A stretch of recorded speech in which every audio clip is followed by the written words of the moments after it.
Hi, I'm Dr. Rachel Langley. I'm a family doctor and I love to make videos about the things that I talk with my patients all the time. So it's like all of you out there are my little patients that I might have the same conversation with in person. I get a lot of people who are wanting to lose weight, wanting to be more healthy, wanting to have more energy. And I find when it comes to making lifestyle changes, it needs to come in little bite sized pieces. Changing everything all at once or cutting an entire food group out of the diet tends to not last for very long and therefore not have lasting changes. But it's hard to make any kind of change. I mean, food is central to who we are as people. The kind of food that you like the best, that you choose, that's a very personal thing. So having to change the food that you eat on a regular basis almost feels like changing part of who you are, changing part of your identity. I mean, as silly as it sometimes can sound, now you're the person who always wants the veggie tray at a party instead of the person who can always be relied upon to finish that last piece of cake. And changing that changes your identity, changes what you identify yourself as, and that's tough for sure. So that's why small pieces are better than trying to change everything about yourself all at once. Because guess what? You are a pretty awesome person just the way you are, even at whatever your weight is, even at whatever habits you have right now. You are great, and that's one of the first places to come to is being happy with yourself, no matter what the number on the scale. Um, and then after you're happy with yourself just the way you are, also being able to say, well, I'm such a good person, I'm also worth taking a little bit better care of. So little changes like that. So one of the first changes that I like to recommend for living a more healthy lifestyle in general is trying to eat vegetables with every meal. Whew. I know there's some people I talk to that really never eat vegetables unless ketchup counts as a vegetable, and I don't count it as a vegetable. I like eating whole vegetables rather than juicing because a lot of us really need that fiber, and that fiber helps us to feel more full as well, and that's an added benefit.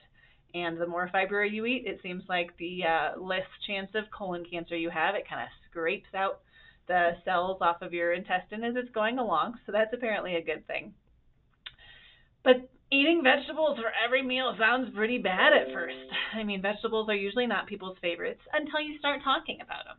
Let's see. So I know a vegetable that has a bad reputation, broccoli.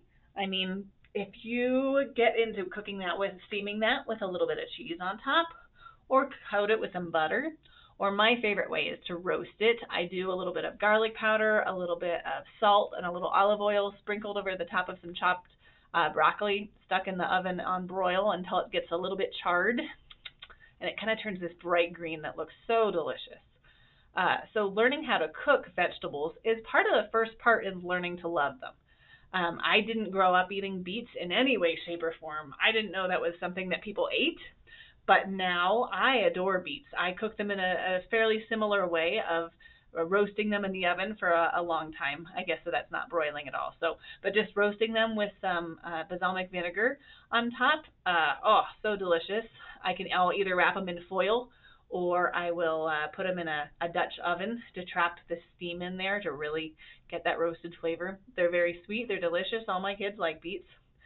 So learning how to cook them is a key thing for learning to appreciate them, learning to take the time to cut them up. I know I'm really spoiled. My husband makes me a salad every morning for lunch. He takes some fresh spring greens, like a mix of them.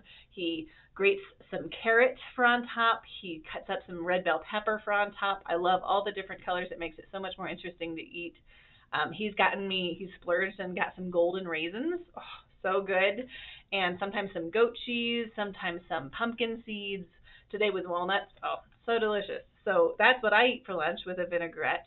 And I think it's delicious. But that also requires that extra time, and I understand that's not everyone's thing. Luckily, there's the freezer section of the grocery store. They have those great bags of things that you just stick in the microwave. I am well known for eating edamame just as a snack in the afternoons that I just stick in the microwave and then can snack on with a little bit of salt all for the rest of the day if I'm feeling particularly snacky. And they have all sorts of different vegetables. My kids love frozen peas. Don't even microwave them. Just pop them in your mouth frozen.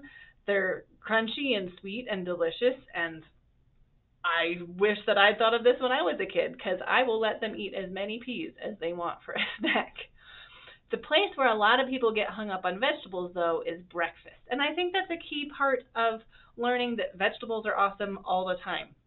Um, so in our house, the way we've gotten around vegetables for breakfast at first was having an egg every morning for breakfast and having some kind of vegetables with it. And a lot of things go well with eggs, right? I mean, if you're feeling seasonal and springy, some asparagus is so good.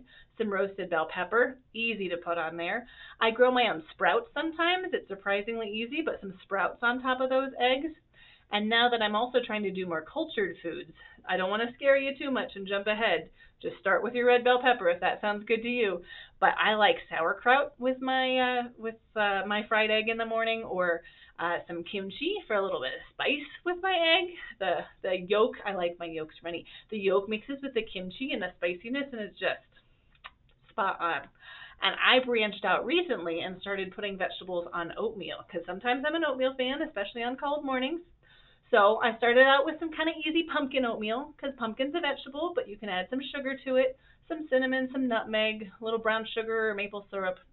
Delicious. Okay, pumpkin is a vegetable. That counts. You just had pumpkin for breakfast, vegetable for breakfast. Good on ya.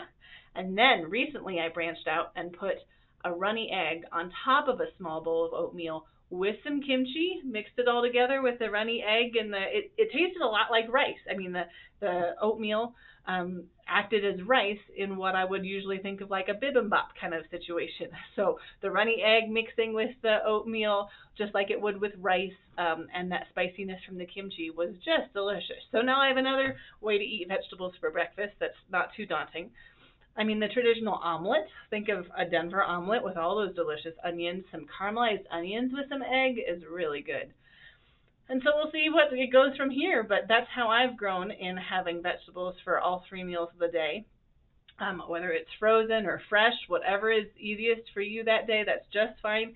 Even those frozen meals. I mean, I love a good veggie burrito from the freezer section sometimes when I'm in a rush for lunches and my husband's not around to make me that delicious salad. So hopefully that gives you some ideas for just one small, really small health change that you can make. Just a bite of vegetables. It doesn't even have to be a lot. A bite of vegetables with every meal of the day is a good place to start. If you want to hear me talk more about healthy eating, up here is a good link, and please be sure to subscribe to my channel so you can find out when I make new videos. Thanks for watching.